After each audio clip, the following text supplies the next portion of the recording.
Muy buenas tardes, estimados alumnos y alumnas de Puntaje Nacional en Biología. Hoy, al igual como lo hicimos en Química hace poco rato, vamos a ver ejercicios del temario del modelo, DEMRE 2020. Vamos a intentar ver el módulo común primero y después el módulo electivo. Son estas clases en las cuales yo espero que ustedes se den cuenta de sus puntos débiles y además les agradecería que evidenciaran mis puntos débiles, por las cosas que yo he explicado a lo mejor de forma incompleta, aquello que ustedes sienten que podríamos dar más énfasis o reexplicar o buscar otras maneras para que aprovechemos este mes que nos regalaron, ¿ya? Que nuestro movimiento social y nuestra contingencia nacional nos terminó dando un mes más para PSU, que ese mes se transforme en algo positivo y no en puro estrés, ¿ya? Así que vamos con nuestro ejercicio directamente. Ejercicio número 1.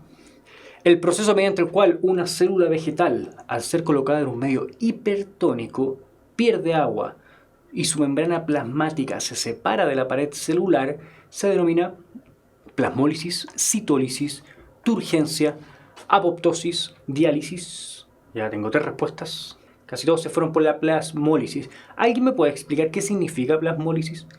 ¿Por qué no hablaríamos de crenación, por ejemplo? O de citólisis. ¿Por qué no? Turgencia, apoptosis primero la descartamos. Apoptosis es la muerte celular programada. Esto no tiene nada que ver con la que nosotros hemos visto. Millaray dice se rompe la membrana. Ya. Pero hay una clave aquí en esta pregunta. Además de que hay un medio hipertónico que nos dice para dónde va a ir el agua. Si el medio es hipertónico, esto significa que el agua entra o sale. Si el medio es hipertónico, hay una mayor concentración de sal en el medio afuera, significa que la célula va a ceder su agüita y la va a enviar hacia afuera para intentar, aunque sea de manera muy triste, porque no lo va a lograr, bajar la concentración de sales del medio.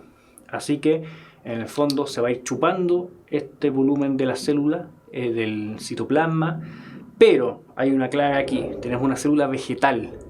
Cuando esto ocurre en una célula animal, como bien nos dice Antonia, que crenación y citólisis son de una célula animal, cuando hay una célula animal, la célula se rompe y se deforma completamente, pero la célula vegetal tiene una pared celular que permite mantener su forma externa intacta, aun cuando lo que se deforma es lo que está adentro. Así que esa es la definición de plasmólisis y esa es la diferencia conceptual entre los conceptos de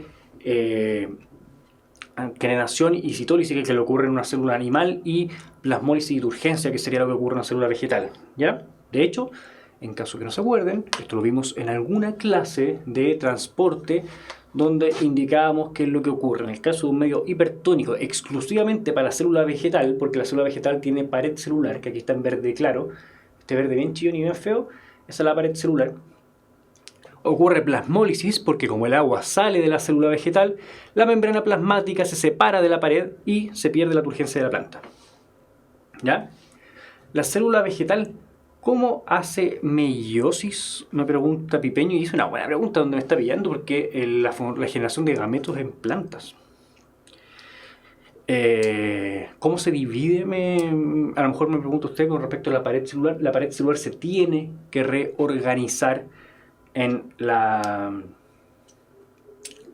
se tiene que reorganizar al momento de la división celular.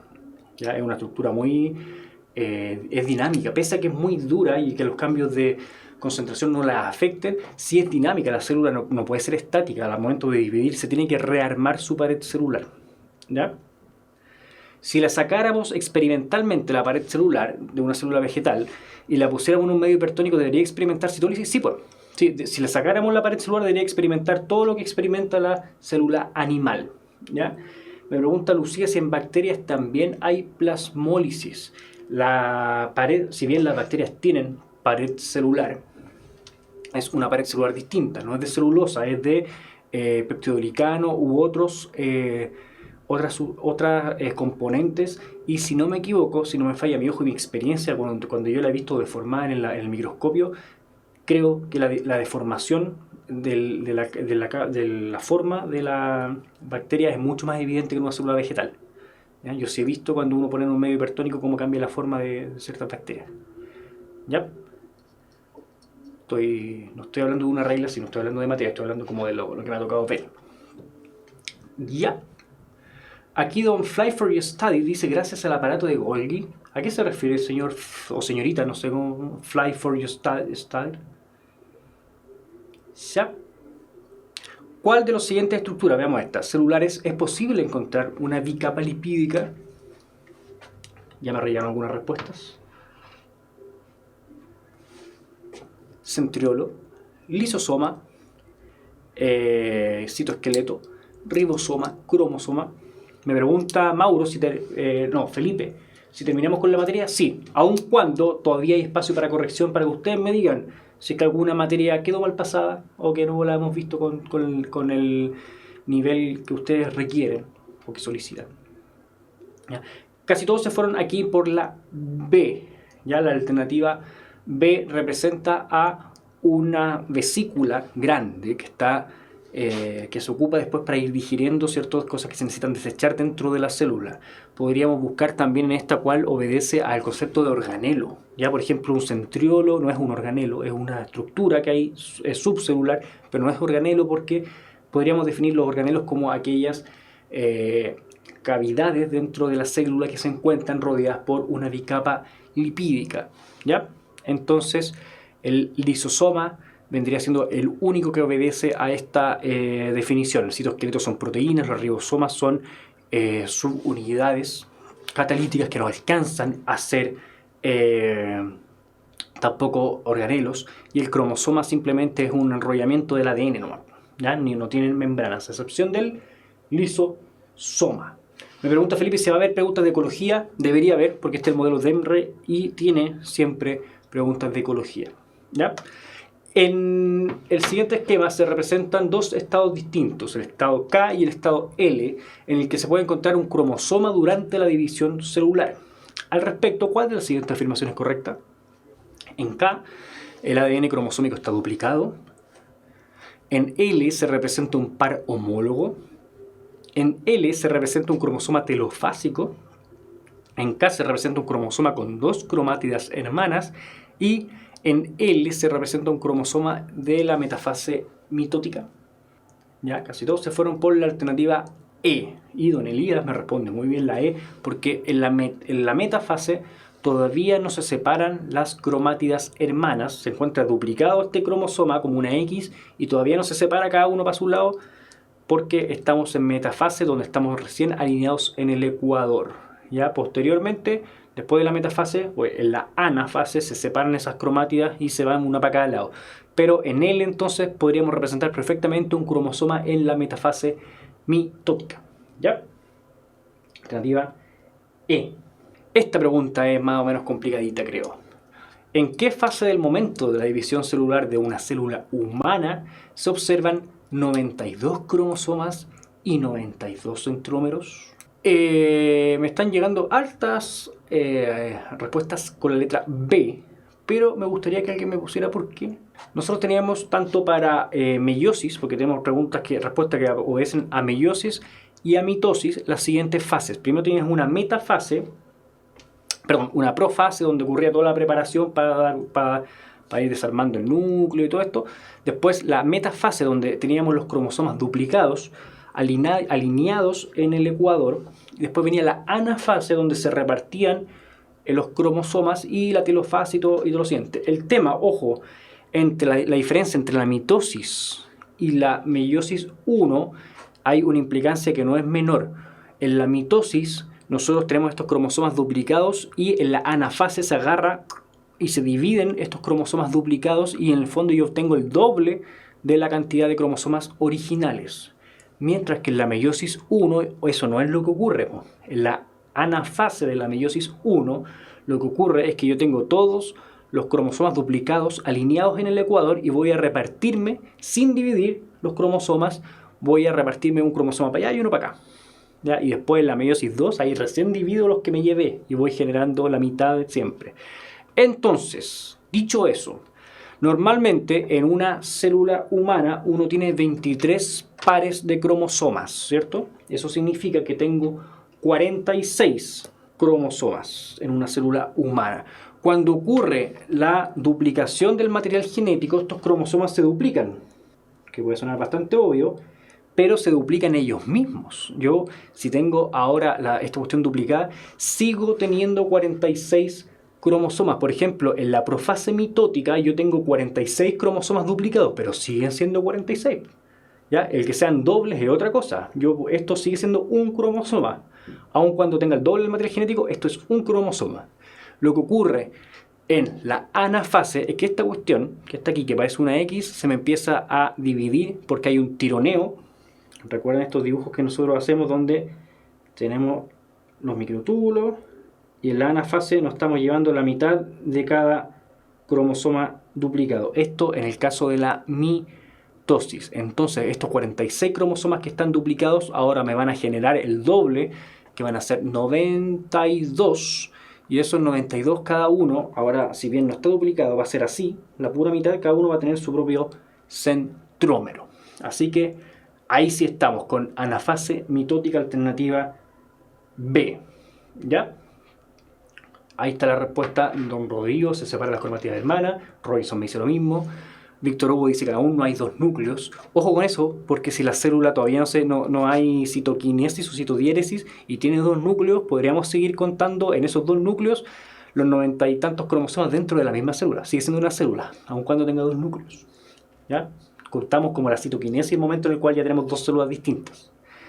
En la meiosis, Lucía me dice la dotación 2n igual 46, cómo se separan las cromátidas, queda un rato, muy bueno eso, sí, durante un rato nomás, como 4n92, excelente. ¿Ya? Y en la mitosis, la primera división, bueno, ahí estamos casi todos con lo mismo. Rodrigo me decía algo similar. Y me pregunta Pipeño si la G1 es la etapa más larga del ciclo celular. La G1 es donde se están generando todos los preparativos para echar a andar esta división celular. No son menores los preparativos y toman mucho más tiempo que estas fases. Estas fases ocurren relativamente rápido. Lo que cuesta más es juntar todas las macromoléculas que se necesitan, duplicar todo, no solamente el material genético. Recuerden que el material genético se duplica en la fase S, pero no solamente se debe duplicar el material genético, hay que duplicar todo lo que hay en la célula para que esta cuestión se repita. ¿Ya? En la profase 1 podríamos observar una tetraploidía por esto. Recuerde eso, ojo, que aun cuando estos cromosomas estén duplicados, seguimos teniendo el mismo número de cromosomas. Así que no podríamos considerarlo tetraploide. ¿Ya? Y lo otro, que la tetraploidía es una condición permanente de la célula. Nosotros aquí estamos contando más cromosomas en un momento súper limitado. Y yo entiendo que ustedes en el fondo lo vean de esa manera, pero normalmente cuando uno habla de estas tetraploidías, habla de la naturaleza o la cantidad permanente que tienen de cromosomas. ¿Ya? Pero sí, no voy a refutarlo demasiado. En cierta especie de ave, la hembra porta el par de cromosomas sexuales ZW y el macho los cromosomas sexuales ZZ. Si en esta especie los gametos normales presentan 20 cromosomas, es correcto afirmar que la dotación cromosómica normal de los gametos producidos por las hembras es 20 más W. Las células somáticas de los machos es 38 más ZZ. De los gametos producidos por los machos es 20 más Z. De los gametos producidos por las hembras es 18 más ZW. Y de las células somáticas de las hembras es 40 más ZW. Ya, pregunta. Nosotros sabemos que en los animales que se reproducen de manera sexual generamos gametos. Esos gametos normalmente tienen la mitad de la carga genética o cromosómica de una célula somática, ¿cierto? Una célula somática va a tener cierta cantidad de cromosomas y un gameto, que lo voy a dibujar aquí más chico, tiene una cantidad que corresponde a la mitad. En base a lo que nos plantean aquí, mi pregunta es, ¿cuántas cromosomas va a tener la célula somática de este ave? Esta de allá, la célula somática. ¿Cuántos cromosomas debería tener, independientes del tipo de cromosoma? Y ahí, Víctor Hugo y Josefa me responden, 40. En esta especie los gametos normales presentan 20, ¿ya? Ningún problema. Entonces las células somáticas deberían tener 40, ¿ya? Ahora, una célula somática que tiene 40, en caso que sea hembra y en caso que sea macho, ¿cómo va a ser su dotación genética. ¿Cómo sería una célula somática de una hembra? ¿Cómo sería esto? ¿Qué me dicen aquí? Para ir rellenando todas las opciones antes de buscar la alternativa correcta. Una célula somática de una hembra va a tener los autosomas, que recuerden que eran todos los cromosomas que no son sexuales, que van a corresponder a 38, como bien me dice don César y don Pipeño. Tengo 38 autosomas, que son los que no tienen nada que ver con los cromosomas sexuales, y ahora tengo que ver cuál es la naturaleza del par sexual de la hembra, y aquí me lo dan. En cierta especie la hembra porta el par de los cromosomas ZW, entonces la hembra sería 38 más ZW, y el macho sería 38 también, esos son los autosomas, más ZZ, ¿ya? Ahora, cuando generemos gametos, a partir de estos voy a tener la mitad de toda esta carga, es decir, que voy a tener 19. Con verde voy a generar los gametos. Creo que me va a quedar sin espacio. Un gameto va a tener 19 más Z o 19 más W, y en el caso de los gametos generados por las hembras voy a tener sí o sí para los dos casos 19 más Z. ¿Ya? Esos son los gametos que pueden generarse a partir de estos individuos que poseen estas células somáticas. ¿Por qué son 38? Me pregunta Mr. Max. Porque nosotros sabemos que los gametos normales tienen 20 cromosomas, independientes del tipo de ellos, ¿ya? Entonces las células normales van a tener el doble. Las células que no son gametos van a tener 40 cromosomas. De esos 40 cromosomas yo sé que están organizados en pares, que hay 20 pares, pero de esos 20 pares hay un par sexual, que es el que nosotros separamos. Entonces nos quedan todos los otros cromosomas que son parte de los autosomas no sexuales, y separamos el par sexual para poder hablar en el fondo después de cómo se va a heredar el sexo. ¿Ya? Por eso son los 38. Nosotros, como bien dice ahí Pipeño, se le resta el par sexual al total de cromosomas. ¿Ya? Entonces veamos la alternativa. ¿Los gametos producidos por las hembras son 20W? No. Las células somáticas de los machos son 38 más ZZ. Aquí están los machos. Perdón, me equivoqué ahí con el signo, ¿no? Denme un segundo. La hembra porta los pares ZW. Ya, está bien. Entonces las células somáticas de los machos son 38ZZ. Los gametos producidos por los machos son 20 más Z. No. Los gametos producidos por las hembras son 18 más ZW. Tampoco. Las células somáticas de las hembras son 40 más ZW. No, porque ahí lo que se hizo es no restar el... ¿cómo se llama? El par sexual. Pues entonces tenemos la alternativa B, ¿cierto? Las células somáticas producidas por los machos son 38 más ZZ. Ya, alternativa B. No sé si voy a revisar si me habían dicho la B o no. Igual hablamos harto, no tengo en el chat las respuestas. Sí, algunos habían jugado ya por la B arriba. Siempre el gameto se lleva de ZW. Siempre el gameto se va a llevar uno de los dos. El gameto es haploide. Entonces tiene un solo integrante del par. Y no solamente el par sexual, de todos. De todos los pares cromosómicos, el gameto se va a llevar un solo integrante de ese par. Y en los pares sexuales, en las células somáticas, yo voy a tener las combinaciones. Pero cuando forme el gameto me voy a llevar solamente un integrante, y cuando ocurra esta fecundación voy a volver a armar una combinación nueva. ¿Ya? Así que esa es nuestra pregunta 5. Esta. Si durante la división de las células de la raíz de una planta se aplica una sustancia X que destruye el complejo de Golgi de estas células, ¿cuál es el efecto esperado en dicho tejido? Las mitosis se detendrán en la metafase, se obtendrán células con dos núcleos, las células resultantes serán más pequeñas, las células resultantes serán indiferenciadas y las células resultantes tendrán la mitad del material genético. ¿Ya? Póngame la respuesta y póngame por qué también. Porque aquí nosotros tenemos un punto débil de mis clases, que esto yo no lo mencioné. Debo reconocerlo. Miren qué buena respuesta. El aparato de Golgi es el encargado de generar esta estructura que va a dividir a la célula vegetal a la hora de generar la citodiéresis.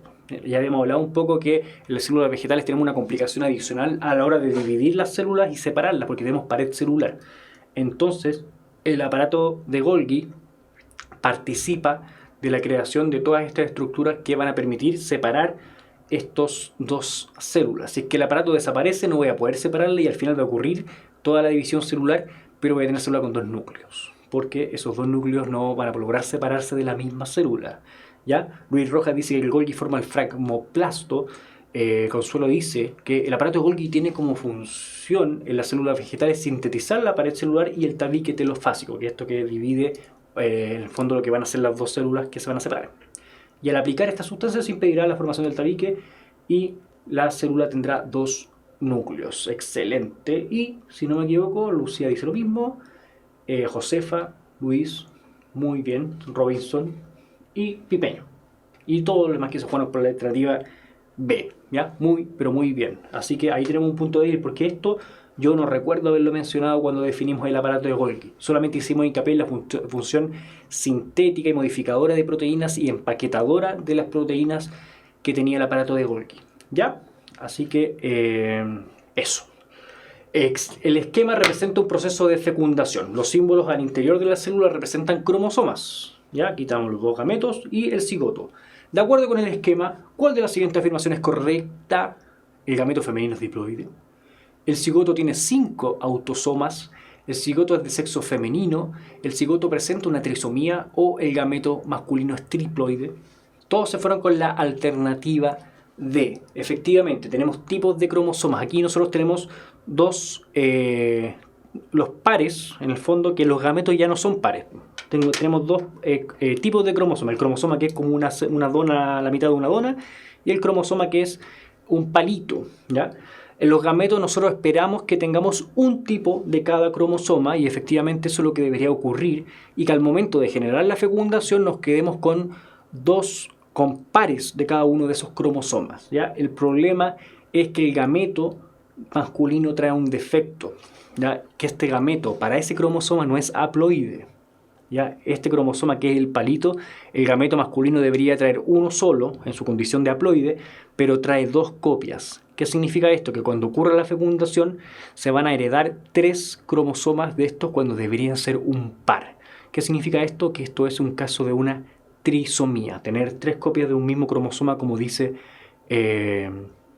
Consuelo, ¿ya? Lucía dice exactamente lo mismo con respecto a lo que yo decía del gameto masculino. Es el gameto masculino la fuente o el origen de este problema, aun cuando la alternativa correcta se centra en la realidad del cigoto. Alternativa D, el cigoto presenta una trisomía. ¿Ya? 8. El gráfico muestra la respuesta inducida por una hormona en 2 cultivos del mismo tipo celular. Uno control y el otro tratado previamente con una proteasa. Tenemos el control con línea continua y las tratadas con línea punteada. ¿Ya? Respecto al gráfico, es correcto concluir que la proteasa destruía la hormona X. La proteasa X tiene un receptor intracelular. El tratamiento previo inhibe el efecto de la hormona X y las células control son inhibidas por la proteasa y la hormona X es lipídica. Esta pregunta no nos pide ninguna información previa. Esta es la pregunta que usted podría llegar sin haber estudiado nada y a lo mejor mirándola podría deducir, sabiendo cómo es un gráfico, ¿no? José me pregunta por qué no es la E de la anterior. Vamos a volver cuando terminó acá. Como dice Elías, es simplemente saber interpretar el gráfico. ¿Qué pasa con este gráfico? Traemos 2 células distintas, una que se trató y una que no se trató. La que se trató es la que tiene esta proteasa que se la incluyó en su medio de cultivo. Cuando se inyecta esta hormona o se incorpora la hormona donde está esa flecha, vemos que la respuesta celular de la que fue control disminuye. O sea que lo normal es que la respuesta celular disminuya con respecto a la presencia de esta hormona, ¿cierto?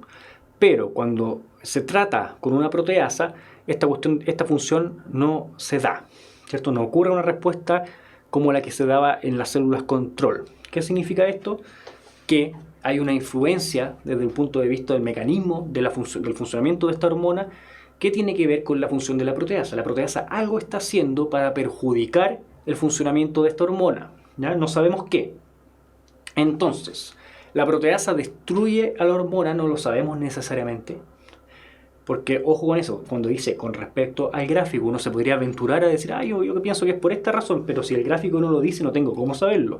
La hormona X tiene un receptor intracelular, tampoco tengo cómo saberlo. El tratamiento previo inhibe el efecto de la hormona X, ahí sí. ¿Ya? El tratamiento previo, lo que hace, el tratamiento de la proteasa, lo que hace es eliminar sí o sí el efecto de la hormona X. Y eso está en el gráfico, eso es lo que yo veo en el gráfico. ¿Cómo se produce eso? Yo no lo sé.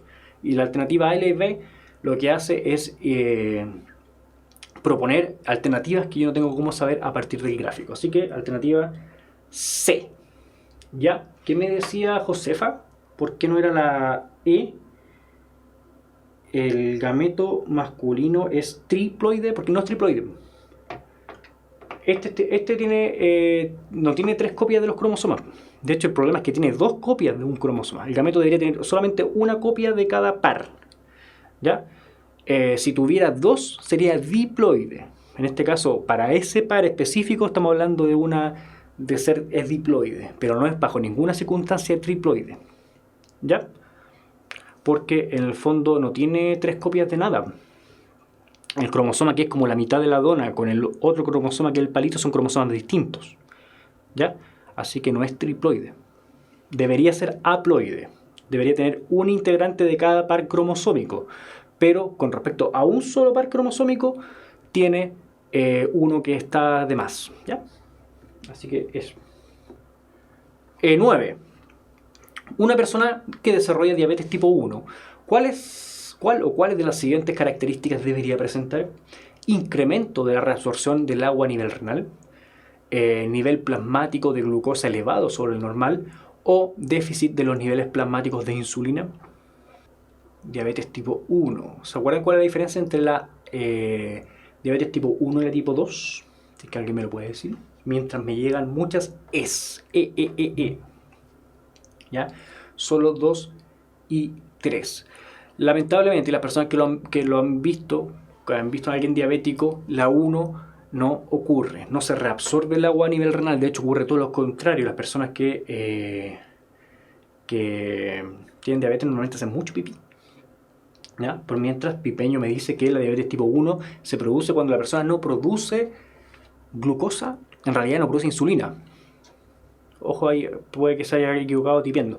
La persona no produce insulina, mientras que en la tipo 2, los receptores a insulina son los que no responden. ¿Ya? Que es lo que me dice Josefa y lo que me van diciendo aquí casi todos. En la tipo 1, las células encargadas de producir la insulina es la hormona que baja los niveles de glucosa. Bueno, la insulina no se produce. Normalmente hay se vincula a una razón autoinmune que es la que elimina las células beta pancreáticas que son las que producen la insulina. ¿Ya? En cambio, la diabetes tipo 2, si bien se puede producir insulina y el páncreas funciona bien, son las células de todo el cuerpo las que ya no reaccionan, no pescan a la insulina. ¿Ya? Así que, en este caso, se descarta la 1. ¿El nivel plasmático de glucosa elevado sobre lo normal? Sí. ¿Ya? Porque al no haber insulina, la glucosa no tiene cómo controlarse, no hay nadie que esté bajando los niveles de glucosa. Y déficit plasmático de los niveles de insulina, efectivamente, diabetes tipo 1 hay menos insulina. ¿Ya? Por eso las personas con diabetes tipo 1 se pueden inyectar la insulina. Las personas con diabetes tipo 2 no necesariamente tendrían esto. Así que sería 2 y 3, alternativa E, como lo habíamos visto con todos lo que me habían dicho. Vamos con esta. ¿Cuál de los siguientes genotipos tendrían los padres de una niña que presenta una enfermedad recesiva ligada al cromosoma X? Y simbolizamos con este circulito aquella que tiene la enfermedad, ¿cierto? Ese cero que está arriba como superíndice. ¿Qué me dice? Me pregunta, buena pregunta de Rafael, ¿en qué se parece el modelo de la PSU a la PSU? Normalmente lo primero es que lo hacen las mismas personas. ¿Ya? Que es súper importante esa cuestión. Los tíos del DEMRA, que son los que hacen la PSU, nos entregan ellos mismos el modelo, por lo cual es la herramienta más confiable que nosotros tenemos. ¿Ya? Por eso nosotros intentamos siempre ocupar preguntas de modelos DEMRE para las clases. Por eso me doy la lata de resolver el modelo DEMRE completo ahora que tenemos tiempo. Son los tíos del DEMRE, los mismos que hacen la PSU, los mismos que nos dan esta herramienta. ¿Ya? Sí tiene similitudes. A mí me pasó, chiquillos, yo di la PSU el año pasado y vi que había un cambio en el orden. Si normalmente en los modelos uno viene preparado para el orden de las preguntas, y el año pasado se había movido un poco el orden, ¿ya? Eso mucha gente los puede generar complicaciones, pero normalmente el modelo DEMRE también nos orienta con respecto al nivel de dificultad, así que súper útil. Ya, veamos la pregunta. Primero, es un ser humano, así que nosotros sabemos que la herencia sexual se da en base a los cromosomas X e Y, ¿ya? Esta niña, como sabemos que es niña, tiene 2 cromosomas X, ¿cierto? Y ambos cromosomas deben ser defectuosos. ¿Por qué deben ser ambos defectuosos? Porque es una enfermedad recesiva. Si ella tuviera un cromosoma defectuoso y el otro normal, como esta enfermedad es recesiva, no se expresaría la enfermedad, ¿cierto? En cambio, para que esta enfermedad sí se exprese, para que esta niña presente la enfermedad recesiva, debe tener ambos genes para esa enfermedad. Entonces lo que tenemos que ver ahora es de dónde provienen estos genes. Tenemos una madre y un padre. El padre, primero, la madre va a tener sí o sí también cromosomas X y X, y el padre va a tener sus cromosomas X e Y. Como nosotros sabemos que ella es niña, del padre tuvo que heredar sí o sí el cromosoma X. ¿Ya? Cuando ocurrió la meiosis, se generaron los gametos y los espermatozoides de este padre, ese espermatozoide que generó esta niña traía el cromosoma X y no el Y. Entonces, si trae el cromosoma X y lo trae defectuoso, el padre debe tener XY con sí o sí X defectuoso. Y para que la madre le herede la enfermedad a esta niña, sí o sí la madre debe tener al menos un cromosoma con el defecto. Al menos uno, podrían ser los dos, ¿ya? Ella puede ser portadora de la enfermedad o puede expresar la enfermedad, pero nosotros sabemos, o lo que podemos deducir aquí, es que al menos uno de ellos va a ser defectuoso. Entonces buscamos la alternativa principalmente guiados en lo que pasa con el padre. En la alternativa A, nosotros tenemos bien al padre, pero tenemos una madre que no es portadora de la enfermedad. Entonces, en este caso, la niña no tendría la enfermedad, porque heredaría sí o sí un gen correcto o no enfermo de la madre que permitiría que no se exprese esta enfermedad que es recesiva, ¿ya? Si vamos a la alternativa D, ahí sí tenemos la alternativa que nosotros andamos buscando. El padre que tenga este gen enfermo y la madre que tenga al menos uno de ellos también enfermo. Alternativa D, por ahí sí nos vamos, ¿cierto? Ya, una persona ha intentado durante años cruzar dos tipos de flores, FA y FB, que son dos variantes genéticas, para obtener un híbrido, FC, como el que obtiene su vecino, pero sin resultados. Cuando finalmente le pregunta a su vecino cómo logró obtener el dicho híbrido, este le muestra la siguiente tabla y según los antecedentes, ¿qué variables habría pasado por alto esta persona? El tipo de cruzamiento, la estación del año o el pH del suelo. Esta pregunta es fácil. No hay que saber nada para resolverla. ¿Cuál de los ejes temáticos me recomienda estudiar más en caso que no pudiera aprenderse todo? Me preguntaba Felipe. Primero, instarlo a que se aprenda todo, pero si no, ecología. Ecología es lo que normalmente tiene más, ¿ya? El año pasado me escribieron, me dijeron, oiga, profe, no sabía nada, no salía nada de ecología, y sí salía. Yo di la prueba y sí vi ecología, lo que pasa es que, como le dije, movieron el orden. Pero sí había ecología. Y casi siempre son más de 4 preguntas. Y no aparecen en el módulo común y en el módulo lectivo de nuevo. ¿Ya? Pero igual pega una estudia todo, si no. Aquí tenemos, no estamos todos de acuerdo, ¿o sí? Me llegó una B, me llegó una D.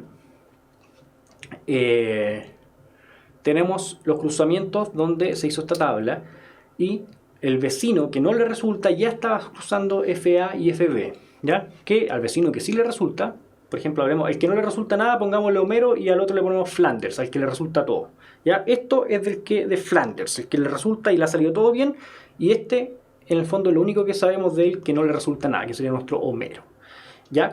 ¿Qué variable ha pasado por alto el señor Homero? ¿Ya? El tipo de cruzamiento, no, pues si él está realizando el cruzamiento que está realizando su vecino, lo está haciendo bien. Lo que no está considerando son las otras variables, como por ejemplo que el pH del suelo sí afecta dependiendo si es ácido o básico, y también la estación del año. También me puede generar o no la obtención del híbrido. Así que yo me iría por la 2 y la 3. El tipo de cruzamiento sí lo consideró y sí lo está respetando, y no es, ojo, el tipo de cruzamiento una variable dentro de este problema. Ya no es algo que se haya experimentado para ver si es que afectaba sí o no. Porque por lógica uno tiene que entender que si estáis buscando un híbrido, tenéis que hacer el cruzamiento entre ambos tipos, ambas variantes. ¿Ya? Así que solo 2 y 3. Ejercicio 12.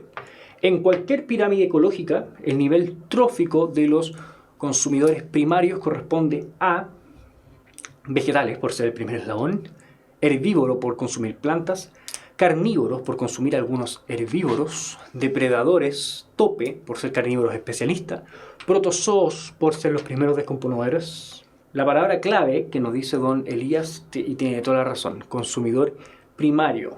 Esto a mí en algún momento me tocó hacer clases a niños de la básica y enseñarle también esto mismo a niños de la media. Y hay un pequeño problema porque la palabra primario a uno lo desenfoca y lo saca de el contexto general, y sobre todo con los niños de la básica, que yo se lo explicaba muchas veces. Cuando uno ve un consumidor primario, ese consumidor primario, aunque tenga la palabra primario, no es el primero, porque es un consumidor. Como decía Elías, esa es la palabra clave. ¿A quién está consumiendo? A un productor. Entonces el consumidor primario en una cadena trófica siempre es el segundo, es el que se está comiendo al productor. Es el primero, pero el primero que consume. Entonces viene después del productor, y en este caso correspondería a la D, si no me equivoco, de herbívoros, porque consumen plantas, se comen al productor. ¿Ya? Ya. ¿Cuál de los siguientes procesos de la fotosíntesis dependen directamente de la enzima Rubisco? Fotólisis del agua, fijación del dióxido de carbono, la excitación de las moléculas de clorofila, el almacenamiento de la energía en ATP y la liberación de oxígeno. Casi todos se fueron por la B. El ciclo de Calvin es en la parte de la fotosíntesis fotoindependiente. ¿Ya? ¿Se acuerdan de eso? Que ya en la fotodependiente nosotros juntamos todos los recursos energéticos, ATP, NAD, pH, para suministrarle a la segunda parte, que era la fotosíntesis fotoindependiente, donde se agarraba el CO2, se metía en un ciclo y se terminaba generando como producto moléculas capaces de almacenarse como, por ejemplo, glucosa, como carbohidratos o como biomoléculas con alto contenido energético. Ese proceso del ciclo de Kelvin, la enzima más importante era la famosísima Rubisco. ¿Ya? Así que ese proceso del ciclo de Kelvin lo único que hace es agarrar el dióxido de carbono, que es un gas, y meterlos en moléculas sólidas, como la glucosa, por ejemplo. Cuando uno agarra un gas y lo transforma o lo lleva a una molécula sólida, al fondo lo saca de ser un gas y lo aterriza, eso se llama fijación, en el contexto que usted quiera. Aquí, como fijación del dióxido de carbono, y cuando vimos ciclos biogeoquímicos, también aplicar la fijación del nitrógeno y todo eso, ¿se acuerdan? Así que ojo con esa palabra. Es lo mismo decir fase oscura con foto independiente. Ya estamos tratando de que no decir fase oscura, porque eso nos trata de llevar a que ocurre de noche, y no necesariamente ocurre de noche, puede ocurrir con luz. El tema es que no ocupa la luz. Por eso nos damos la vuelta de poner fase foto independiente, aun cuando apuntaba a lo mismo. Al estudiar una población de roedor herbívoro endémico en Chile, se identificaron 3 situaciones que afectaron directa y significativamente.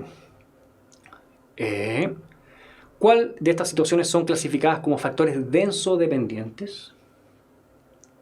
El desarrollo de la minería en zonas cercanas, la disminución de arbustos disponibles, el aumento de sus depredadores.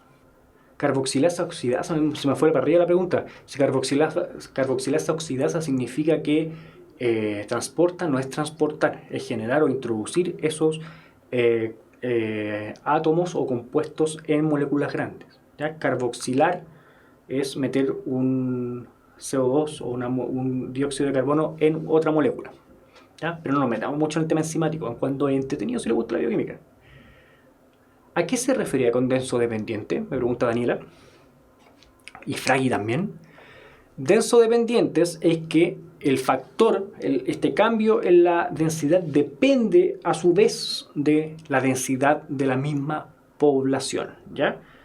Ojo con eso, si yo tengo voy a ponerme satánico, pero si tengo una caja, dos cajas del mismo tamaño, y en una tengo 2 ratitas, y en otra tengo 200 ratitas, y yo le prendo fuego a ambas cajas, van a morir todas, independiente de la cantidad de ratas que hubiese en un comienzo. Independiente de la densidad inicial, esto va a afectar de la misma manera. En cambio, si yo limito la cantidad de comida y les tiro comida limitada, ahí sí me va a empezar a jugar como factor la densidad inicial de la población. Entonces esa es la diferencia entre denso dependiente y denso independiente, ¿ya?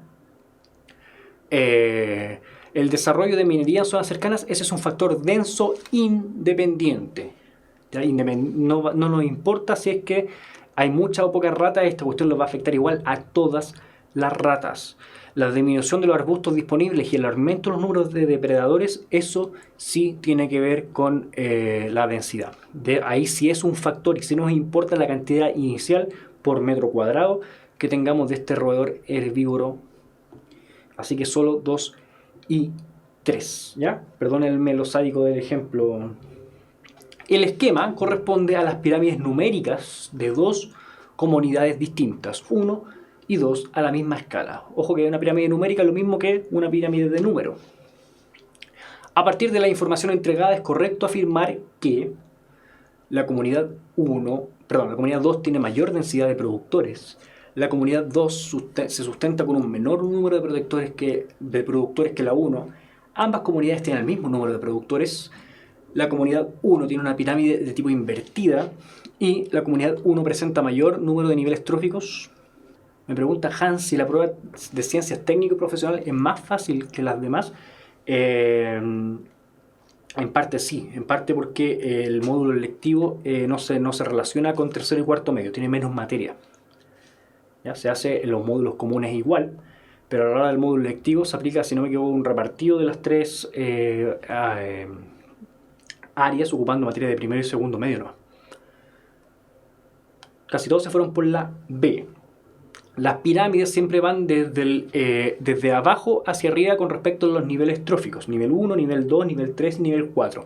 En ambas hay 4 niveles tróficos descritos, por lo cual se nos descarta la E inmediatamente, ¿no?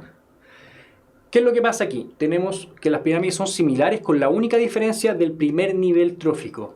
La comunidad 1 tiene un gran número de individuos del primer nivel trófico, un gran número de productores, y la comunidad 2 tiene un número mucho más bajo de productores, aún más bajo que el de consumidores primarios. Entonces está claro que la comunidad 2 se sustenta con un menor número de productores que la 1, ¿ya? Así que alternativa B. Ahora, quizás ustedes ya están conversando de esto porque yo les quería plantear una pregunta. ¿Cómo demonios se sustenta esto si que son menos productores? ¿De dónde sacan la comida a los consumidores primarios? ¿Por qué? ¿Cómo se sustenta esto si yo necesito alimentar a los que vienen después en la cadena trófica y no me alcanza, ¿no? Porque son mucho menos. Ahí está la respuesta. Un árbol grande, un arbolazo, el manso árbol. Se necesitan pocos árboles porque esto es una pirámide de número, no me indica la cantidad de masa total. Hay pirámides de biomasa para eso. Me dice solamente la cantidad de individuos. Si este individuo de un árbol gigante tiene mucha más masa y con un solo individuo yo puedo alimentar a cientos o miles de los consumidores primarios, ¿ya? Así que eso es en el fondo lo que explica cómo se sustenta esto, el mayor tamaño de cada individuo en los productores. Ya, para que una población de mamíferos tenga una tasa de crecimiento positiva, se debe cumplir que el porcentaje de la población en edad reproductiva sea el más alto, la tasa de emigración sea mayor que la inmigración, la proporción de machos sea igual que la de las hembras, la cantidad de individuos que nace sea igual que la cantidad de individuos que muere y el porcentaje de población pre-reproductiva sea mayor que el de la reproductiva. Josefa me dice, ¿y si la pirámide 2 era invertida? No, invertida tiene que ser completamente invertida, ¿ya? En este caso teníamos solamente un nivel trófico que era más chico que el siguiente. pero era un solo nivel trófico. ¿Ya? Esta la vamos a dejar pendiente para la próxima clase, porque aquí se nos pilló el tiempo. Casi todos van por la misma alternativa. Me importa mucho, a lo mejor ustedes resolvieron esto, así que sean conscientes de que no se aprendan esto de memoria, porque lo hayan resuelto. Ya, chiquillos, los dejo. Por favor, comuníquense, pueden comunicarse conmigo si es que sienten que alguna materia falta o quieren hacer algún hincapié. ¿Ya? Tenemos un mes para eso. Ocupen cualquier red social. Yo de repente igual miro los comentarios cuando se sube esto a YouTube. Así que podemos conversar. ¿Ya? Que estén muy, pero muy bien. Nos vemos la próxima semana y vamos a seguir con esto mismo. Chau, chau.